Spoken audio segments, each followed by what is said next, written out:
বিশেষ বিসিএস এর মাধ্যমে আগামী সেপ্টেম্বরের মধ্যে ২,০০০ চিকিৎসক নিয়োগ দেওয়া হবে বলে জানিয়েছেন স্বাস্থ্য বিষয়ক উপদেষ্টা নূরজাহান বেগম। সকালে স্বাস্থ্য ও রেলপথ মন্ত্রণালয়ের মধ্যে সমঝোতা স্মারক সই অনুষ্ঠানে কথা জানান তিনি। বলেন, বাংলাদেশের স্বাস্থ্য খাতের অবকাঠামো উন্নয়নে কাজ করছে সরকার। বিদেশি বিনিয়োগে হচ্ছে বিশেষায়িত হাসপাতালও। এ সময় রেল উপদেষ্টা জানান, চিকিৎসা সেবা নিশ্চিতে রেলওয়ের 10টি হাসপাতালকে আধুনিকায়ন করা হবে। আচ্ছা, আর হচ্ছে যে এইখানে স্বাস্থ্য সেবাটা কবে চিকিৎসা সরঞ্জামাদির ব্যবস্থা করা, তারপরে হচ্ছে যে ওষুধের ব্যবস্থা করা, তারপরে হচ্ছে যে খাবারের ডায়েট যেটা সেটার ব্যবস্থা করা।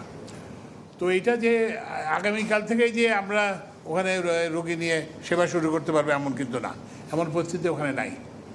তো ওই জন্য এটা স্বাস্থ্য মন্ত্রণালয় একটা বিধি করবে, একটা প্রণয়ন করবে রেল মন্ত্রণালয়ের ইয়েতে। আমরা সমঝোতা স্মারক করব, স্বাক্ষর করব। এরপরে আমাদের একটা প্রতিনিধি যাবে, সেখানে কী আমাদের দরকার হবে, মেরামতের দরকার হলে সেটা ওনারা করে দিবেন।